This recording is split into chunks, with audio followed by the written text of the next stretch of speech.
Il y a beaucoup qui ont reçu le Saint-Esprit. Des enfants de Dieu qui se sont préparés, ils ont reçu le Saint-Esprit. Mais il y a d'autres qui n'ont pas reçu parce qu'ils n'ont pas bien arrangé leur vie. Jésus partait au ciel. Il a dit, je ne vous laisserai pas orphelin. Je viendrai en vous. Le baptême du Saint-Esprit amène Dieu en vous. Et Dieu s'appelle Jésus.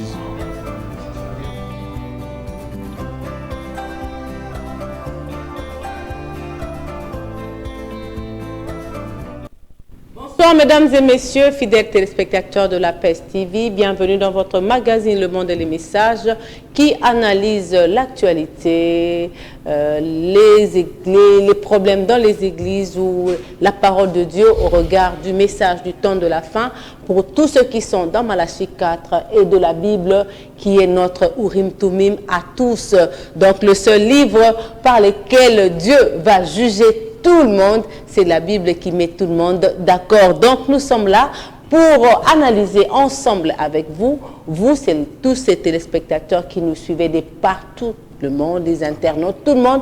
Nous écoutons tout ce que vous nous dites, vos questions, tout ce que vous faites pour que cette émission aille de l'avant. En tout cas, que Dieu vous bénisse pour votre fidélité, votre confiance et surtout l'amour que vous nous portez. Nous, c'est moi et mon invité qui n'est plus à présenter pour tous ceux qui sont habitués à ce magazine, le révérend Binjadi, pasteur de Le Monde et les Messages Tabernacle. Bonsoir. Bonsoir, c'est Monica, que Dieu vous bénisse richement. Qui vous bénisse aussi. Qui bénisse tous les saints. Nous remercions le glorieux Seigneur Jésus-Christ pour son grand amour et ses privilèges qu'il nous cesse de nous accorder, d'avoir les souffles de vie. Nous devons être reconnaissants à notre Dieu. C'est Monica, mais reconnaissez, on ne joue pas avec Dieu. Ce qu'un homme aura sémé, c'est ce qu'il récoltera. Plusieurs personnes viendront, diront, Seigneur, n'avons-nous pas prêché à ta parole? N'avons-nous pas chassé les démons? N'avons-nous pas prié, les gens ont été bénis? Dieu leur dira, je ne vous ai jamais connu. Ouvrier d'iniquité. Et Jésus est allé très loin. Il dit, ce n'est pas tous ceux qui disent Seigneur, Seigneur, qui entreront dans le royaume des cieux, seulement ceux qui font la volonté de mon Père qui est dans les cieux. La volonté de Dieu, c'est demeurer et demeurer dans la parole de la vérité, car la Bible, c'est l'Urim Tumim. Toute parole d'un homme est un mensonge. Même ma parole ce soir, c'est un pire mensonge, mais la parole de Dieu qui ne change pas, il est le même hier, aujourd'hui, éternellement. Notre mission, votre magazine, n'est pas là pour faire une célébrité de Binjadi, car nous n'attirons personne de nous suivre, mais notre préoccupation, c'est avertir un fils de Dieu, une fille de Dieu quelque part, qui vit dans les consciences et dans le péché, de lui dire sortez, mets ta vie en ordre avec Jésus, car Jésus revient bientôt. Merci. En quelque sorte, c'est comme une sentinelle sur la tour qui est en train de sonner de la clochette pour dire que attention, l'ennemi arrive, attention, c'est la fin du monde. C'est ce que nous sommes en train de faire. Je le dis toujours que nous ne nous prévalons pas. Jamais. Ou ne nous disons pas que les pasteurs ne vous enseignent pas bien. Loin de nous cette idée, loin de nous cet orgueil-là. Mais comme je le dis toujours, nous apportons une petite pierre à l'édifice de tout un chacun pour que l'épouse soit préparée à ce grand rendez-vous que nous attendons tous. Et ici, Mme Monica, nous ne défendons pas un pasteur, nous ne défendons pas une église, nous parlons de la parole de Dieu. Nous sommes interdénominationnels. Nous n'attaquons personne, mais nous amenons les gens à la parole de Dieu. Pas du tout, pas du tout. Et je salue le couple Elungu, là où ils sont à Londres. Avant d'arriver sur ce plateau, ils nous ont appelés pour savoir si l'émission allait passer ou pas. En tout cas, nous sommes en direct ce soir. Papa et maman Elungu, Le Monde et les Messages vous dit merci et vous salue.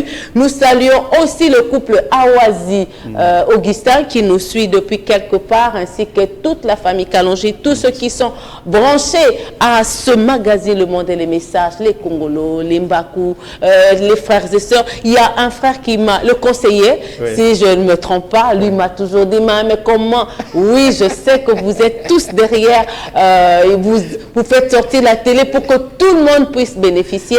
Que Dieu vous bénisse richement. Je ne savais pas, Sœur Monica, que votre émission allait toucher le cœur de millions de personnes à travers le monde. Je remercie le Seigneur. Ma prière, que nous restions humbles. Il y a un frère de Bénin qui m'a fait pleurer, franchement, quand il m'a dit, il était en train de tâtonner.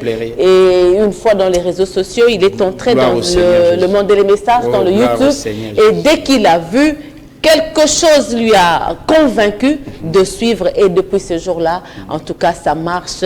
Il est resté dans le message alors qu'il voulait déjà quitter le message du temps de la fin. Tellement qu'il y avait trop de confusion, il se demandait où aller. Beaucoup de doctrines. En tout cas, que Dieu bénisse. Il a même enseigné d'autres pentecôtistes de croire le message du temps de la fin. Que Dieu bénisse ses précieux frères. Merci. Tout ce que vous nous envoyez comme encouragement, comme audio. Merci. En tout cas, nous écoutons ça avec beaucoup d'admiration et surtout de respect vis-à-vis de vous. On se retrouve trop petit, surtout moi, je me sens trop petit, vraiment, pour que je vienne dans vos maisons comme Jacob l'a dit, et faire tout ce que vous dites là, vos éloges et tout, que Dieu vous les rende au centuple et qui nous rende encore humbles, parce que la grandeur, c'est dans l'humilité. Papa Bindjadi, je reviens à vous. La fois passée, avant d'entrer dans le vif de notre sujet de ce soir, nous avons parlé sur la foi pour le salut. C'était une mission la meilleure de toutes les émissions. Le monde entier m'a appelé. Beaucoup de gens ont été bénis. J'étais avec même un frère pentecôtiste qui est venu me voir hier. Il me dit, frère JP, Jessica, que je sais là passant, un homme d'affaires. Il dit, mon frère, je vous suis, mais je n'ai jamais été béni de telle émission. Ce n'était pas nous. Je vis même des pentecôtistes qui étaient en onction, qui parlaient en langue. Et j'ai dit, Dieu est toujours derrière sa parole. Merci, Sœur Monica. Oui, est-ce que vous nous avez dit que la foi est une ferme assurance? Des choses qu'on espère. Des choses qu'on espère. Et la démonstration de celles qu'on ne voit pas. Vous avez dit la foi vient de ce que l'on entend, c'est vrai, mais c'est un mystère qui doit être révélé. C'est une révélation aussi. Madame nous dit la foi, c'est une révélation. Et la foi est un mystère comme la Bible dit, c'est pas moi qui l'ai dit, Paul dit, la foi est un mystère. Si c'est un mystère, le mystère doit être révélé au temps de la fin. Nous l'avons dit avec vous, nous l'avons lu, que ce mystère de la foi doit être dévoilé au temps de la fin. C'est la Bible qui en parle. Et à ce temps de la fin, il y a un mystère de la foi que l'apôtre Pierre appelle c'est Jude qui appelle la très sainte foi. Paul appelle l'assurance de la foi. William appelle la foi parfaite. C'est le super. Le mystère invisible. Le invisible, c'est la foi. Et la foi, Sœur Monica, sans la foi, on ne sera jamais agréable à Dieu. Exactement. Les justes vivra par la foi. C'est pourquoi notre prophète, si vous me permettez, même le prophète nous dit ceci. La foi ne regarde pas à l'intimidation de son adversaire. La foi ne regarde pas à la gravité des fins de l'influence. La foi ne regarde pas à la taille et à la quantité de l'opposant.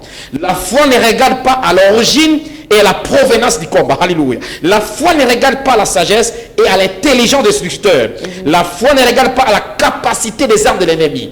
La foi regarde à la promesse et à celui qui a tenu la promesse. Même ce soir, si tu as la foi, même si la science n'a pas découvert ta maladie, le Saint-Esprit peut découvrir là où la science n'a pas découvert. Et si tu places ta foi ce soir en Jésus-Christ, la parole révélée, tu seras totalement guéri. Quelques promesses, Monica. 991 qui m'appelle déjà. Merci. S'il y a des questions au sujet de la foi, je peux prendre 3 ou 4 questions avant d'entrer dans les vifs de notre sujet. Par exemple, Sœur Monica, tu souffres d'une maladie, tu as le sida, tu as le cancer, tu as une maladie incurable. Mais la Bible est claire. La Bible est claire. Je suis l'Éternel qui te guérit de toutes les maladies. Si l'homme est blanc a fabriqué une voiture avec les pièces de l'échange, si l'homme blanc a fabriqué une moto avec les pièces de l'échange, le corps que tu as, c'est lui qui l'a créé, c'est le Seigneur Jésus.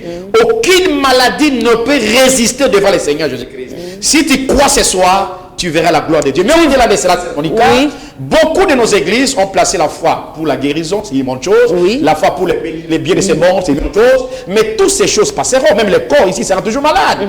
Mais la foi pour le salut, l'église en a marqué le but. Mais à ce temps de la fin, la véritable foi, c'est la foi pour le salut, pour ton âme.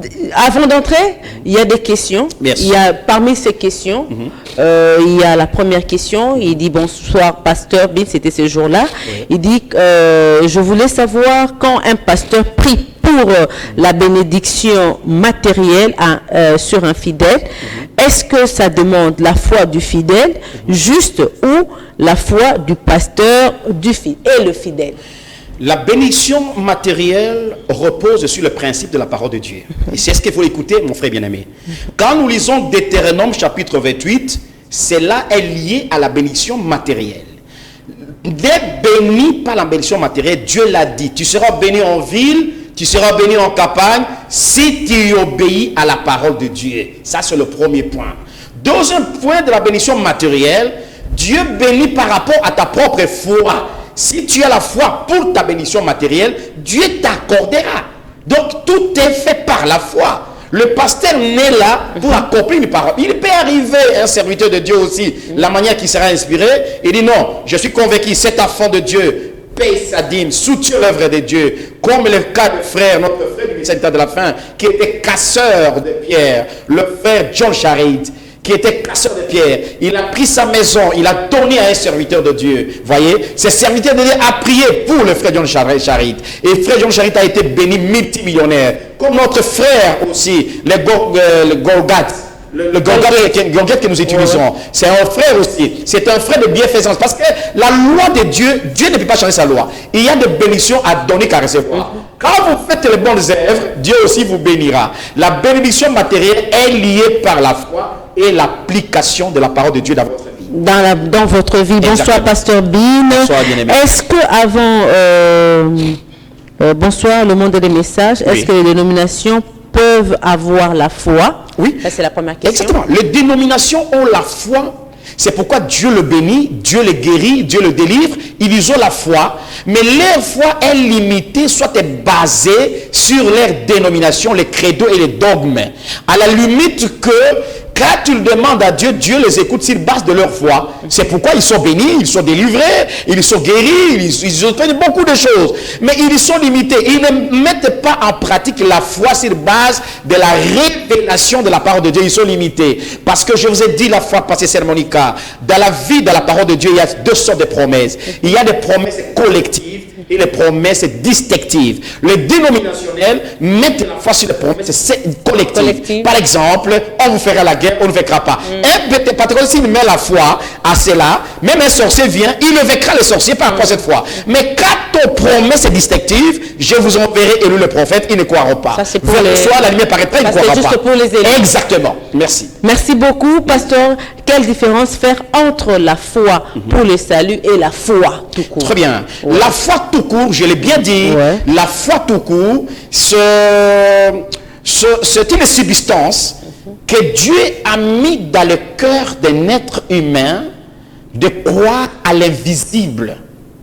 La nature humaine est adoratrice. La nature humaine est adoratrice. C'est pourquoi vous avez vu Adam, au début, quand il a commis le péché, il a fait sa religion avec les papiers. Voyez, la religion signifie la couverture. Maintenant, dans la religion... Avec les peaux de bêtes. Ouais. Non, il a fait d'abord avec les feuilles. Ouais, les figuiers. Voilà, les figuiers. Vous voyez ça? Donc, il avait déjà la foi que je dois avoir fabriqué une religion. C'est pourquoi Branham me dit la religion, c'est l'opium ou la religion, c'est une couverture. Il se couvre. Et dans sa couverture, il a la foi. Allez dire à un musulman, il a la foi dans sa religion. Un hindouiste a la foi, sa religion et consort. Mais la foi du salut, est basée, pour le salut plutôt, est basée sur la mort et la résurrection de notre Seigneur Jésus-Christ au bois du Calvaire, l'unique Dieu qui a dit, Branham ne pouvait pas le dire, aucun prophète ne pouvait le dire, Jésus a dit, cette coupe, pour moi, le seul qui a prononcé qu'il est capable de boire la coupe, c'était Jésus. Branham ne pouvait pas boire la coupe. Le seul qui était capable d'ouvrir le livre, c'était Jésus. Voyez. Et notre foi est basée sur la mort et la résurrection du Seigneur Jésus-Christ et l'ouverture de la parole. Toute la foi du salut est basée sur la foi parfaite. Tout ce que Dieu a dit est vrai. Et je dois confesser que la Bible est l'autorité suprême. Toute parole de la Bible est inspirée. Et je dois placer confiance à cette parole-là.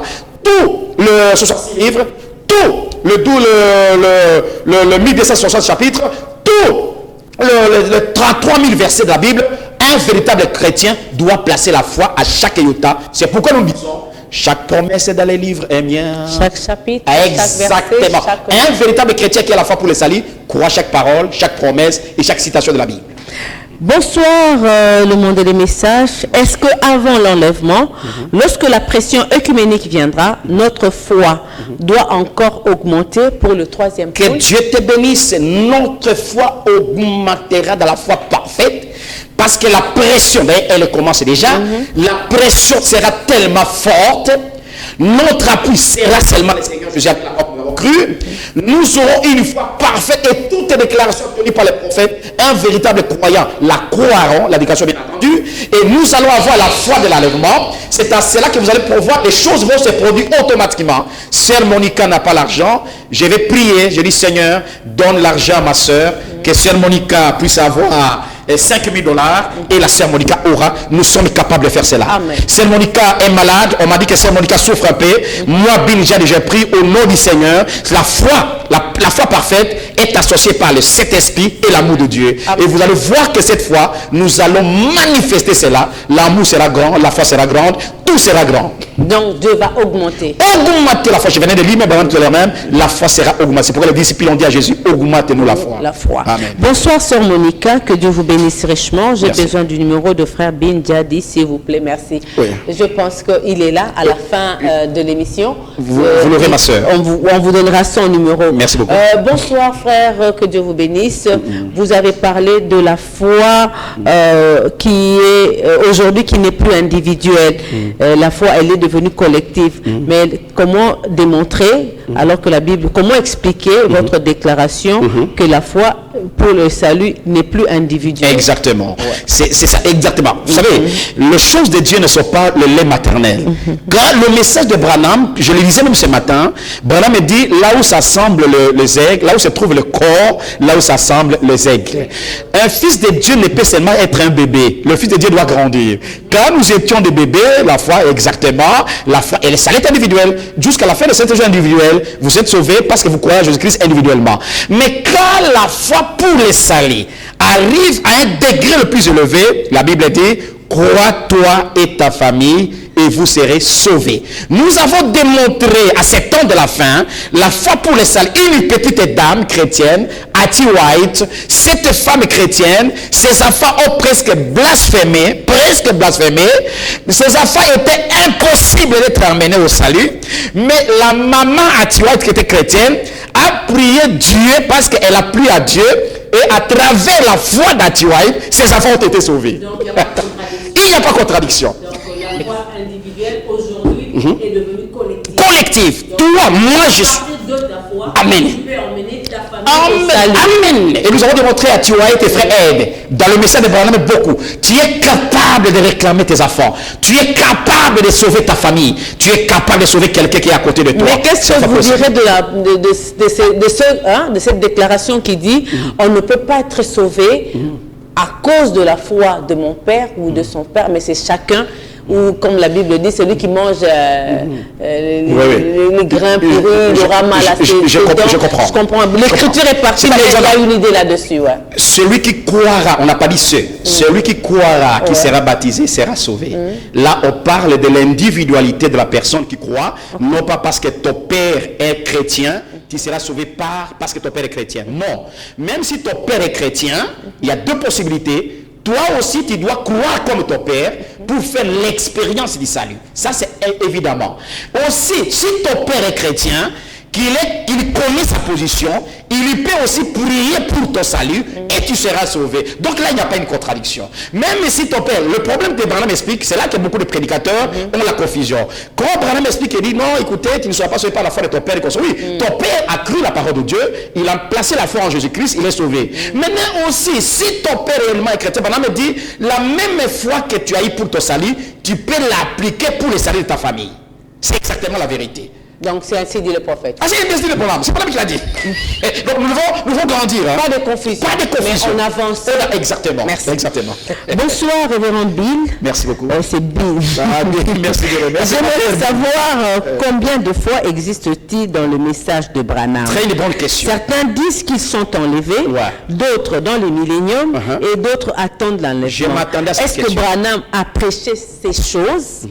Frère, la Bible dit 1 Corinthiens chapitre 12, il y a une seule foi, un seul baptême, un seul Seigneur une seule vie éternelle, un seul corps mystique du Seigneur Jésus-Christ. Bien-aimés frères, écoutez-moi. Le christianisme est arrivé à un niveau le plus mauvais, le plus dégoûtant qu'on n'a jamais connu. Même le croyant du message et le pasteur du message du temps de la fin nous ont embrouillés et nous ont apporté beaucoup de foi. Non, frères bien-aimés, il n'y a qu'une seule foi. D'ailleurs, nous qui avons cru le message de Branham, il est écrit, je vous enverrai Élie le prophète, il ramènera la foi des pères à leurs enfants. La foi n'a jamais été au pluriel.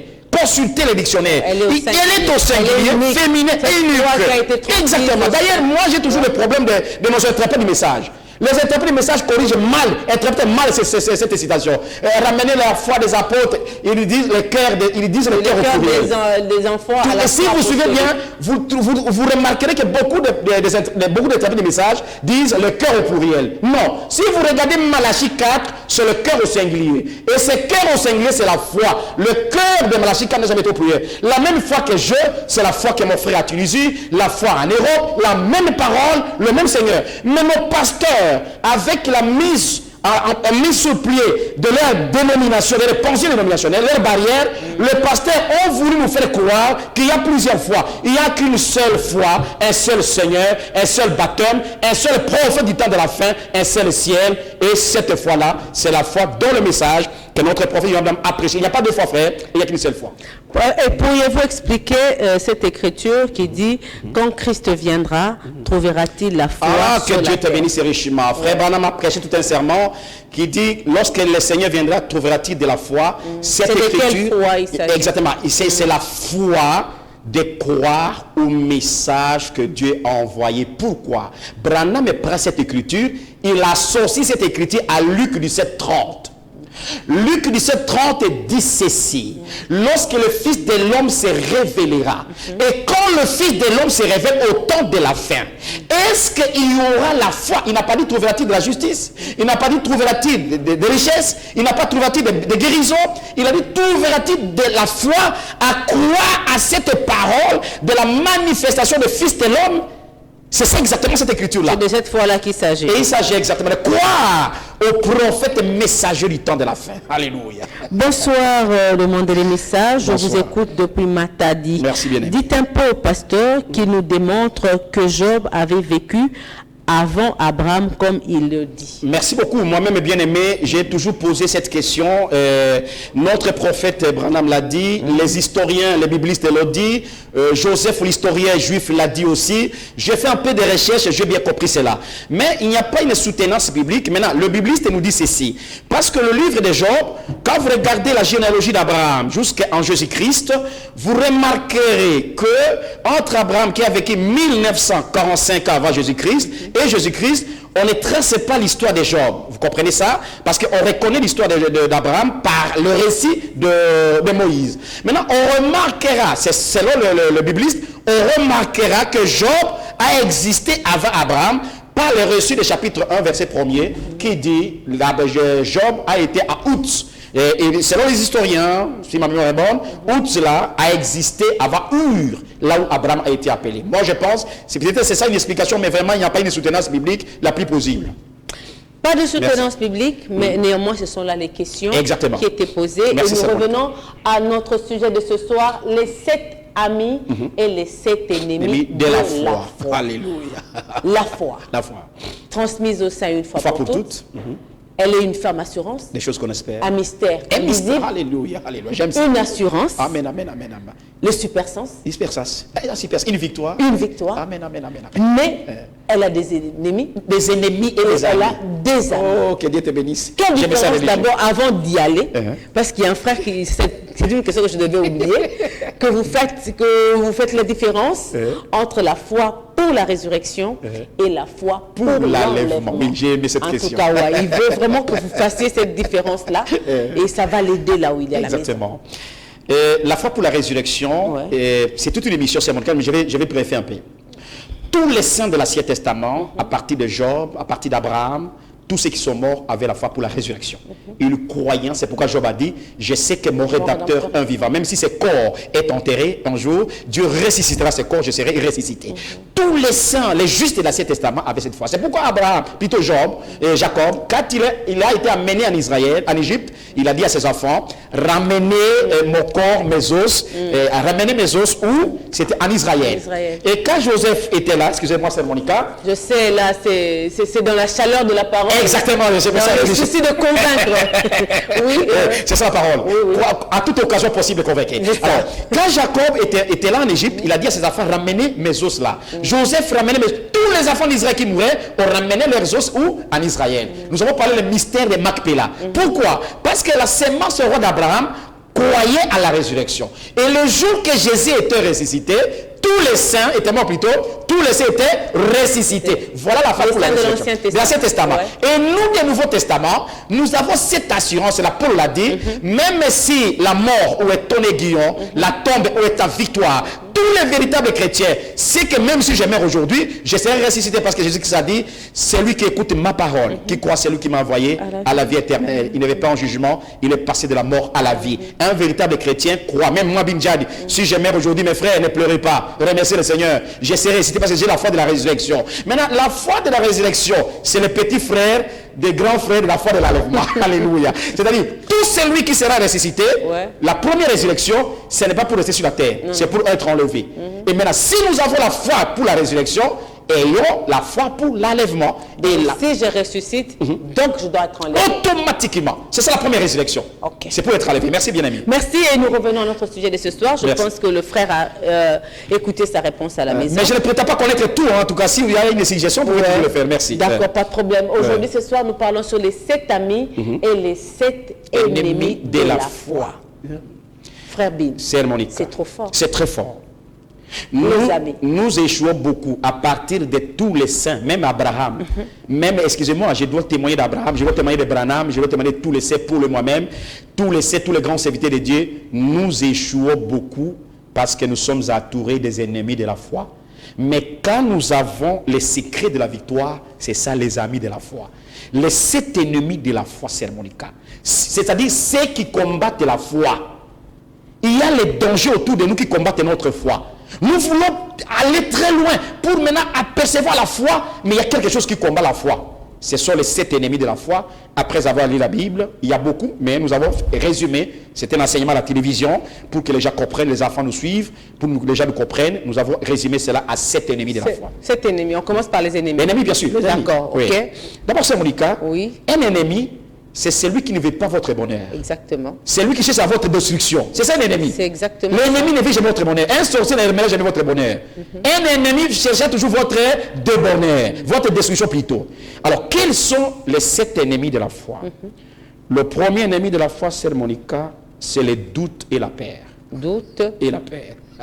Peur, oui. Nous échouons beaucoup. Je vais d'abord nommer, après on va expliquer. Oui, oui, nommer et puis on va aller. Deuxième ennemi de la foi, c'est Monica, c'est le découragement et la honte.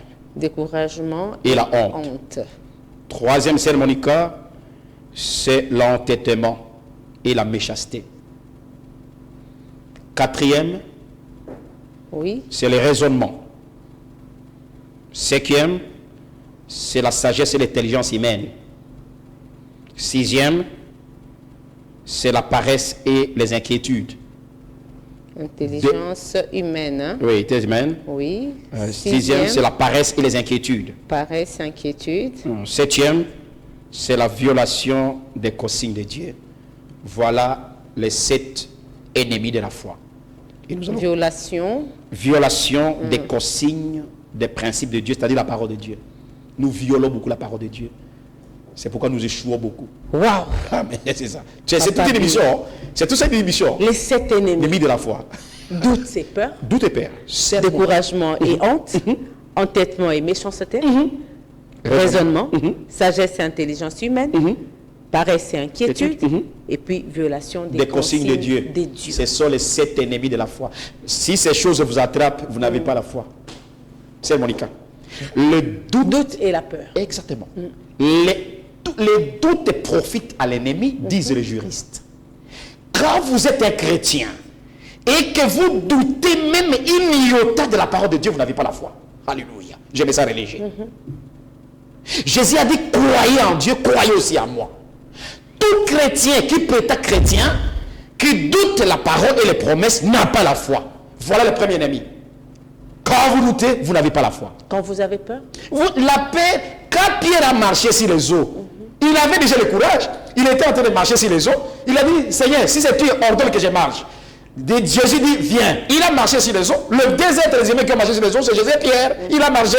Mais quand il a eu la peur, il a commencé à s'enfoncer. Sœur Monica, si nous échouons dans la maladie, dans les études, dans les difficultés familiales, dans les affaires, dans beaucoup de choses, c'est la peur. C'est pourquoi notre prophète nous dit, la peur c'est une malédiction. Un chrétien, c'est Monica. Même s'il y a des obstacles pour la foi, je dirais, parce que Dieu ne trompe pas, Dieu qui l'a dit, moi je réussirai. Voilà l'ami de la foi. Voyez. Mais si j'ai la peur et le doute, le premier ennemi et le gros ennemi combattant les grands ennemis qui combattent la foi, c'est la peur, le doute et la peur. Le découragement et la honte. Chère Monica, Israël, Dieu, j'aime beaucoup ça. Quand les enfants d'Israël sont sortis, traverser la mer Rouge, ils ont vu comment Pharaon, les grands patrons, plus que les Américains aujourd'hui, ont été submergés dans l'eau. Ils étaient courageux. Mais quand Dieu leur avait dit, je vous donne ce pays-là, qui coule le mien, quand le pasteur, les 12 pasteurs sont partis, ils ont dit, nous sommes capables devant le fils d'Anak. Branham me pose la question.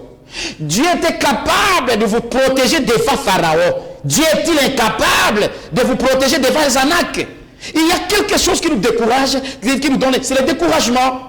Vous avez prié, le pasteur a prié, vous avez la foi que Dieu guérit la maladie, vous avez votre maladie. Le docteur vous dit que cette maladie vous amènera à la mort. Mais un véritable chrétien qui à la foi dira, je ne mourrai pas, Jésus m'a déjà guéri. Soyez courageux, continuez avec cela. Et quand vous avez le découragement, vous allez vous enfoncer. Mais des fois qu'on prie, entre parenthèses, au lieu que vous vous sentez un peu soulagé, vous devenez encore gravement malade. Là me dit c'est la raison de votre guérison. On a peur. C'est ça, voilà, c'est ça. Est-ce que réellement cette prière-là a eu son effet sur moi? C'est ça le raisonnement. Quand vous commencez à raisonner et avoir peur, ça profite à l'ennemi. Vous voyez ça? Maintenant, qu'est-ce que le diable fait? Le diable saute. Branham me dit, quand la maladie quitte le corps, ça c'est autre domaine, le corps commence à pourrir parce que l'esprit est sorti. Quand on prie pour toi et les douleurs commencent à s'accentuer, moi je commence à dire, ah, gloire au Seigneur Jésus-Christ. Quand moi j'étais atteint de sida et que j'étais guéri, et que la fille, malheureusement personnellement, mais elle était morte. Et quand on m'a dit que cette fille était tellement malade, j'ai dit, moi je ne regardais pas à ces symptômes. Vous ne voulez pas voir. Je ne veux même pas voir ça. Vous ne voulez même pas croire. Voyez ça. C'est pas facile. C'est pas facile. C'est un combat. Ah, mais c'est vraiment un combat. C'est la foi que nous parlons. Et des fois, on peut faire avec ce système. Et des fois, vous allez même manifester même les signes là. D'ailleurs, si moi je n'ai pas fait les signes, je suis content. Je lui dis, Dieu m'a guéri. Wow. Oui. Je lui disais ma guérie. C'est Monica. Les découragements. Et la honte. Les découragements et la honte. Il y a beaucoup de gens, Dieu les guérit, ils n'aiment pas témoigner de Dieu. Moi, Binjad, j'étais prostitué. J'étais escroc, un aventurier ici à Kinshasa.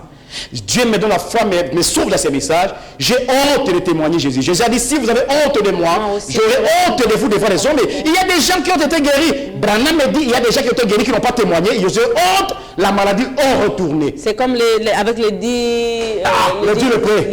Il y a seulement un qui est venu remercier. Donc quand vous avez la honte de confesser Jésus-Christ, le seul vrai Dieu, devant les hommes, il y a même des gens aujourd'hui qui ont honte de Jésus. Il y a des gens qui, même dans les messages de Branham, les gens ont honte de témoigner de Jésus.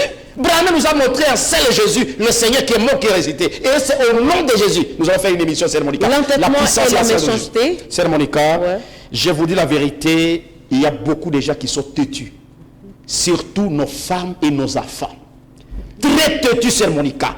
Quand vous avez l'entêtement, c'est pas la parole. Oh, sœur, laissez les films, surtout les hommes, laissez les films pornographiques. Vous êtes en train de regarder les films pornographiques. Sœur, laissez le rouge à lèvres et le mini-jupe, vous continuez. Sœur, toujours les films ici, comme à la télévision, on regarde les séries ici.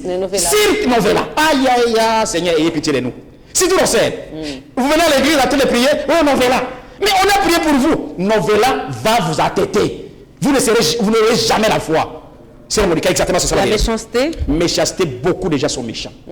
C'est pourquoi l'ennemi de la foi, c'est la méchanceté. Quand un homme se dit chrétien, qu'il est méchant envers Dieu, envers les hommes, il ne peut pas expérimenter la foi. Les hommes sont méchants. Comment un homme peut frapper sa femme? Tu es méchant. Comment un homme peut avoir le salaire, mais peut montrer à sa femme? Tu es méchant, mon frère. Excusez-moi, je ne vais pas entrer à cela. La main gauche connaît, la droite ne connaît pas. C'est aussi dans une maison, il n'y a pas de caisse, dit Branham. Il n'y a pas de main. Il n'y a qu'une seule main. Amen. Merci beaucoup. Merci. Ça, c'est une parenthèse. Amen. Et le raisonnement? Sœur Monica, les terrains les plus fertiles du diable, c'est le raisonnement. Wow. Branham me dit, à tout état de cause, mes frères, les raisonnements, c'est le terrain le plus fertile du diable. Le diable nous trouve surtout les raisonnements. Le péché vient par les raisonnements, l'échec vient par les raisonnements, tout par les raisonnements. Ça, c'est le terrain de foot. C'est pourquoi Branham me dit, le diable joue avec les enfants de Dieu comme les ballons de foot au pied. Par les raisonnements. Est-ce que moi je serai guéri? Est-ce que moi je vais voyager? Est-ce que moi je serai enlevé? Est-ce que Dieu peut me pardonner? Quand les raisonnements vous attrapent, vous êtes déjà la pièce de jeu ou la pièce théâtre du diable. Un chrétien ne peut pas avoir les raisonnements sur base de la parole de Dieu. Il doit croire seulement. Amen, croire seulement. Sagesse et intelligence humaine. Branham a prêché un sermon que j'aimais bien. Ne t'appuie pas sur ta propre intelligence. Il a prêché aussi un sermon intitulé La sagesse contre la foi. C'est Monica. Quand vous venez dans le Seigneur avec les théories scientifiques, les théories modernes, les érudits que nous apprenons, que vous voulez venir avec cela dans la parole de Dieu, c'est un grand obstacle, c'est Monica. Je dis la vérité. Beaucoup de nos pasteurs intellectuels qui m'écoutent aujourd'hui, je ne refuse pas l'illettrisme. C'est mieux d'étudier, tous nous avons étudié. Mais quand vous vous appuyez sur l'intelligence et sur la sagesse humaine, vous faites fuir la foi parce qu'il y a des choses que vous douterez. Les protestants aujourd'hui ne croient pas à la naissance virginale. Le catholique aujourd'hui, il croit à l'infaillibilité de la pape à cause de la théologie. Le pentecôtiste, aujourd'hui, beaucoup de pentecôtistes ne croient même pas à la nouvelle naissance. Le croyant du message, par l'intelligence de cette théologie du message, commence à nous dire que Branham est Dieu. Vous voyez comment l'intelligence et la sagesse humaine, c'est le véritable ennemi de la foi, Sœur Monica. La paresse et l'inquiétude. Sœur Monica, la Bible, Jésus a dit, ne vous inquiétez de rien. Et Branham nous dit, celui qui a l'inquiétude, c'est un incrédule. Un chrétien ne s'inquiète de rien. Qu'advienne que pourra, je suis chrétien. Qu'est-ce qui peut m'arriver? Quand vous vous inquiétez, c'est un signe que vous n'êtes pas un chrétien. Vous voyez, ça c'est Monica. Et les chrétiens sont paresseux aujourd'hui. Nous allons voir. Il y a des chrétiens qui ne prient pas, qui ne lisent pas la parole de Dieu, qui ne jeûnent plus. C'est une paresse terrible. Depuis le matin, il est dans les WhatsApp, dans les réseaux sociaux, dans tout n'importe quel problème. Il ne prie pas, il ne lit pas. Mais comment vous allez augmenter votre foi? Voilà les 7 ennemis de la foi. Et la dernière, c'est la violation des consignes. Quand la Bible dit une chose, Sœur Monica, et que vous violez les consignes, la Bible dit par exemple, une jeune fille qui n'est pas mariée ne peut pas montrer sa nudité à un garçon. Mais vous voulez la foi, et parce que vous avez violé les consignes, vous allez donner votre corps à un garçon pour iPhone, pour $100, $200, vous avez volé les consignes, Sœur Monica, vous n'aurez jamais les exploits de la foi dans votre vie. Et les amis de la foi. Ah, Sœur Monica, les amis de la foi ou les secrets de la victoire. Alléluia. Si tu dis à cette montagne, ôte-toi de là et jette-toi dans la mer. Marc 11, si tu ne doutes pas, tu verras cela s'accomplir. Voilà les doutes. Marc 11. Ah, Marc 11. Si tu dis à cette montagne, ôte-toi de là, jette-toi dans la mer. Si tu ne doutes pas, et même lui que vient dire, si tu dis à cet arbre, déracine-toi et jette-toi dans la mer, les deux expressions que j'aime bien. Si tu ne doutes pas, tu verras. Et donc, les amis de la foi, Sœur Monica, c'est le secret de la victoire. Alléluia. C'est le secret de la victoire. Amen, amen, amen. Quand on a ça. À tout état de cause, l'assurance est pour vous. Et qui sont ces amis-là? Très bien. Le premier ami de la foi, c'est la fidélité. Fidélité. Amen. Deuxième ami, Sœur Monica, c'est le courage et la détermination. Courage détermination. Et détermination. Troisième, c'est la persévérance. J'ai pris toutes ces histoires dans la Bible, dans les messages. Persévérance. Oui. Oui. Quatrième, c'est la prière et la confession sincère. Prière et confession sincère. Jeûne et consécration. Ça c'est sixième, cinquième. Cinquième, jeûne et consécration. Confession sincère, ok. Jeûne et consécration. Ok. La vie de sainteté et obéissance à la parole de Dieu et l'humilité. Sainteté. La vie de sainteté et obéissance et l'humilité à la parole de Dieu. Les grâces écrites, c'est ça l'humilité. Obéissance et humilité. Les derniers, c'est tenir Dieu au mot C'est ça, les derniers amis de la foi. C'est terrible. Croire à la parole de Dieu et puis tenir Dieu au mot. C'est ça. Les secrets de la victoire. Waouh. C'est pas facile, hein? C'est pas facile, c'est Monica. Ça, facile. c'est un grand enseignement. Moi, j'ai comme l'impression que Dieu, il le dit, mais la matérialisation, c'est ce qui pose problème. Ce qui est possible aux hommes est possible à Dieu. Mais c'est pas facile. C'est pas facile. C'est comme si Dieu donne toujours dans la difficulté. Il est consommateur. Il donne toujours dans... Il est consommateur et l'auteur de la foi. Dans la difficulté, si je peux Bien dire. sûr. Il ne donne pas facilement. Bien sûr, parce Pourquoi que... aussi Ça, ses enfants. Parce qu'on teste ses enfants pour les caractères. Les caractères Tout le temps dans les épreuves, tout le temps dans les difficultés. C'est une victoire, exactement. Tout le temps dans les problèmes. Si c'est ça la vie. C'est ça le quotidien des enfants. Si un pasteur te dit aujourd'hui, écoutez-moi, que tes épreuves vont se terminer cette année aujourd'hui, c'est un pasteur, c'est un mateur, excusez-moi. Dans toute la vie, nous aurons des épreuves. Jusqu'au retour du Seigneur Jésus, un chrétien aura toujours les épreuves. Mais j'ai comme l'impression que la vie chrétienne est une vie difficile. Exactement, parce que notre maître est passé par là et notre père Abraham dans la foi est passé par là. Dis-moi à quel instant Abraham n'a pas eu des épreuves. L'épreuve, il n'a pas mis au monde. L'épreuve, sacrifier ton fils. L'épreuve, sa femme est morte. Épreuve, il quitte le pays. Épreuve. Branham, combien d'épreuves n'a-t-il pas eu? Sa femme est morte, son père, et consort, jusqu'à ce qu'il veuille se suicider. Jusqu'à la fin de sa mort, il dit, l'État partout de mon ministère. Comme Paul, oh, tout m'a fui, même Démas, un seul habit. Paul, qui était un grand prédicateur, pouvait demander seulement un seul habit. Dieu peut te mettre dans une épreuve sous plusieurs manières. Ta femme peut être une épreuve. Tes enfants peuvent être une épreuve. Ton église peut être une épreuve. Ton pasteur peut être une épreuve pour toi. Ta famille peut être une épreuve pour toi. Ton travail, ton patron peut être une épreuve pour toi. Ton clan peut être une épreuve pour toi. Le plus proche, Benjamin peut être une épreuve pour toi.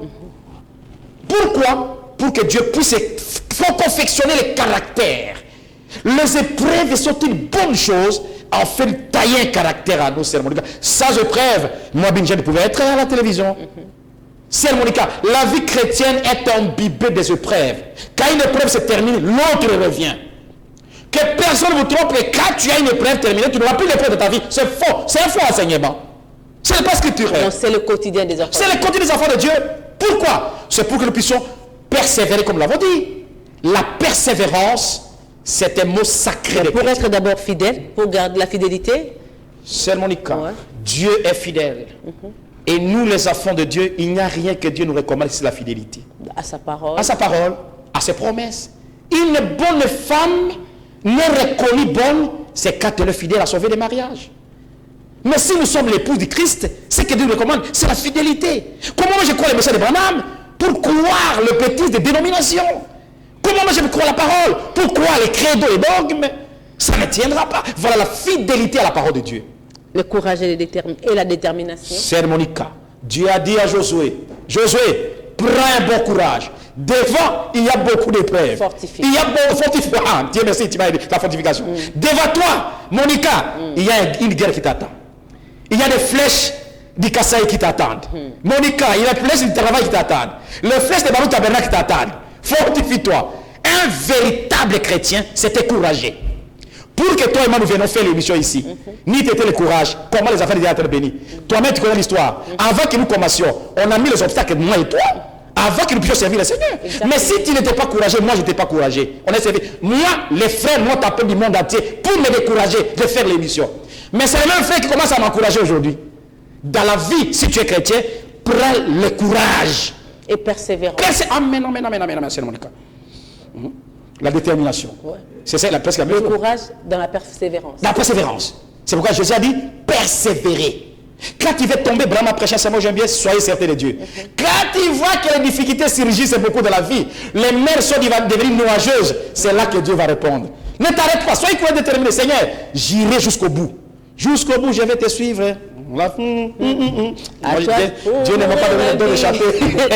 Mais au moins, on comprend la prière et la confession. Sœur Monica, la confession sincère. Sœur Monica, un véritable chrétien doit prier. Combien de fois, tout le temps que tu peux prier, prier. Les musulmans prient 5 fois, mais nous les chrétiens même 1000 fois prier. Priez à toute occasion favorable ou non. À toutes les circonstances, priez. Quand vous priez, la prière c'est plus que la bombe atomique. Il y a un secret de la prière, c'est Monica. La prière c'est une victoire. Je dis la vérité. Et quand vous priez, Sœur Monica a prié, il faut être sincère devant Dieu. Ne priez pas comme les païens. Comme je vois les gens, alléluia, pour que les gens voient que tu pries. Ça c'est les sadducéens, les pharisiens qui prient à la télévision et partout pour les gens voient qu'ils prient. Non. Jésus a dit, quand vous avez besoin de quelque chose, entre en secret dans ta maison. Et ton Père qui voit en secret te le donnera. Dieu connaît les secrets. Jésus lui-même, Dieu allait prier. Il priait. Mais pourquoi nous ne prions pas? Parfois nous prions en train de manger, en train de dormir. Seigneur, Pamela Biloko, bénis ces repas. Tu es en train de dormir. Parce que les gens ne prient plus. Jeûne et consécration. Sœur Monica, Jésus a dit, il y a certains démons qui quittent et qui parlent de jeûne. Mais j'entends dire même le monsieur Branham que non, Branham a jeûné pour nous. Ça c'est l'abomination. Je voulais même dire. C'est Monica. C'est comme si les gens du message. C'est comme si les gens du message ne peuvent pas jeûner. C'est Monica. Je me sens vraiment trop petit pour dire de telles choses. Un véritable chrétien né de nouveau. La prière et le jeûne, c'est sa nourriture. Si, excusez-moi, si Bin Jadi est passé à la télévision, il n'y a pas des choses que vous priez. Les secrets de Bin Jadi, c'est la prière, le jeûne et les consécrations. Mon épouse connaît. Vous connaissez Sœur Monica. Je peux laisser ma maison 3 jours. Je suis quelque part en train de prier. Seigneur, je vais parler à la télévision devant les gens. Donnez-moi quelque chose. Je gêne, je prie.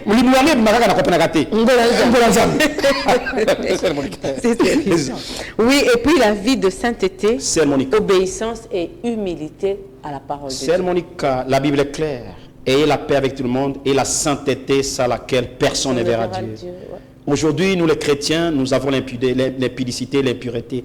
Les gens ne sont plus saints, Sœur Monica. Monica, l'hypocrisie parmi nous. Il n'y a pas de saints parmi nous. Monica Kongolo peut laisser sa maison, 0 heure en train de prier, de jeûner, pour apparaître sainte devant les gens. Quand les gens, comment on peut connaître les chrétiens? C'est par les fruits qu'on peut vous reconnaître. Exact. Et par votre sainteté. Et la sainteté, c'est une vertu sacrée qu'on peut déterminer, voir un chrétien, mais pas seulement la sainteté, je le dis, c'est Monica. L'obéissance. L'obéissance. Ouais. L'obéissance, c'est vous mettre les sacrifices. Nous l'avons dit, la preuve, c'est l'esprit sur l'obéissance. Nous l'avons dit aussi, c'est l'humilité. C'est Monica. Les gens ne sont plus humbles. Les gens sont orgueilleux. Surtout quand Dieu ne travaille pas cette personne-là. Exactement. C'est comme si lui et Dieu sont devenus des amis. Ils dorment ensemble. La plus grande difficulté que Dieu a, c'est trouver quelqu'un qui peut mettre son esprit et être humble. C'est la difficulté de Dieu. Quand Bin commence à parler à la télévision, connaît des choses, Bin Jadi sait voir comme est Dieu. C'est ça le problème. Bin Jadi connaît tout. Bin Jadi sait tout. C'est ça l'orgueil des gens. Vous voyez ça? Quand quelqu'un prêche à quoi Bin Jadi voit que c'est lui qui connaît plus que tout. Non, Dieu n'est pas ça. Mais celui qui a l'humilité croit et considère les autres plus grands que lui. Et enfin, tenir Dieu au mot. Branham dit, c'est ça la grande chose. Amen. Branham dit le plus grand secret, mon église, mes enfants, que je peux vous donner aujourd'hui, c'est tenir Dieu au mot. Tenir Dieu au mot, c'est quoi? C'est quoi exactement? Et quand vous avez un problème, prenez les promesses comme je venais de citer. L'Éternel est mon berger, je ne manquerai de rien. L'Éternel a dit, par ton maîtrise, je suis guéri. On vous fera la guerre, on ne vous vaincra jamais. Prenez la parole biblique, tenez, dites à Dieu, c'est ta parole. Dieu ne peut pas faillir. Et quand vous avez des difficultés pendant le temps de la foi, tenez Dieu au mot, Seigneur. C'est toi qui as dit que dans ma maison, il n'y a pas de stérile. Comment mon épouse n'aime pas au monde? C'est toi qui as dit, mes enfants sont des enfants de bénédiction. Comment mes enfants n'obéissent pas? Tenez Dieu au mot, retenez les promesses. Moi, j'ai pris de 600 promesses. Quand il y a un problème, je viens, je commence à citer les promesses à Dieu. Voilà les secrets. Seigneur, tu as dit ceci. Seigneur, tu as dit ceci. Seigneur, tu as dit ceci. Seigneur, tu as dit ceci. Et Dieu est obligé de répondre. Voilà les amis et les amis de la foi. Les 7 amis et les 7 ennemis de la foi. Quel est le rôle de l'épouse dans tout ça aujourd'hui pour que le salut pour la foi soit concret et pour que Dieu arrive à nous donner ce dont nous lui demandons? Sœur Monica, son meilleur sujet. L'épouse doit jouer 5 rôles fondamentaux. Lesquels? Le premier rôle que l'épouse doit gérer, doit jouer, c'est Monica. L'épouse éclaire et rend compréhensible Christ. Éclaire et rend compréhensible Christ. Ouais. Deuxième rôle, l'épouse achève l'œuvre de l'époux. Troisième rôle, nous allons lire ça. Troisième rôle, l'épouse discerne le vrai et le faux, les rôles qu'il joue. Quatrième rôle, l'épouse joue le rôle d'ambassadeur et de gagneur d'âme. Cinquième rôle, l'épouse joue le rôle des brèches et des miséricordes. Et sixième rôle, c'est Monica. L'épouse joue le rôle d'avertisseuse et de juge. Et la dernière, l'épouse joue le rôle de la préparation, de la prudence, de la vigilance et de l'imminence. Ok. C'est tout. Donc, il doit jouer ces sept rôles pour qu'aujourd'hui, il rende manifeste Dieu. Exactement. Le monde ne me verra pas. Mais vous me verrez, car je suis en vous et je demeure en vous. Le monde n'a pas besoin de voir Jésus physique, mais le monde veut voir Jésus dans Monica et dans Binjadi. Que Dieu bénisse. Que Dieu vous bénisse. Je crois que c'est par là que nous mettons un point final, si je ne me trompe pas. La régie me fait signe, je vois déjà Zouzi me faire des tic tic tic, ça veut dire... Mais il n'y a pas de question apparemment. Non, ils vous ont suivi minutieusement. J'ai vu le numéro, je vois 889 à la fin. Merci. Qui a appelé. Merci. Et je ne sais pas s'il est parti pourquoi. Il y a aussi un numéro là, 991, Merci. 63 à la fin. Merci. Je pense que ce que nous avons dit a pu éclairer tout un chacun. Amen. Pasteur Binjadi, C'est Monica. nous sommes tous heureux de vous avoir sur ce plateau. Il y a quelqu'un qui m'a dit de vous dire merci, pour Monica. tout ce grand travail que vous abattez pour nous, pour l'épouse de Christ. Merci, et qu'est-ce que nous devons retenir en un mot? On retient ce soir, c'est Monica, que la foi, c'est le fondement que Dieu demande à tout son enfant qui vient en Christ.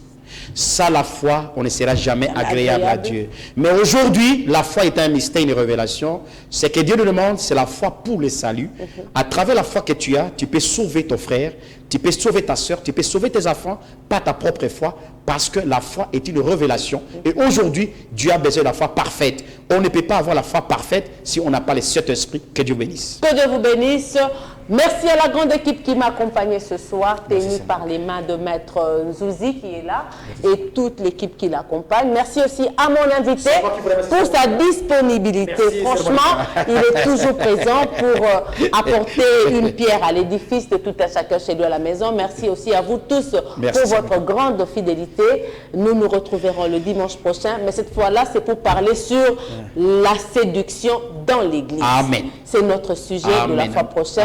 Amen. Au regard de tout ce qui se passe, préparez-vous bien. En tout cas, nous sommes en train de sonner la sonnette d'alarme pour que chacun sache là où nous devions avoir la vie, c'est là maintenant qu'il y a la mort. La séduction, amen. La mort spirituelle a trait à toutes les églises. Au revoir et à dimanche prochain. Merci, c'est le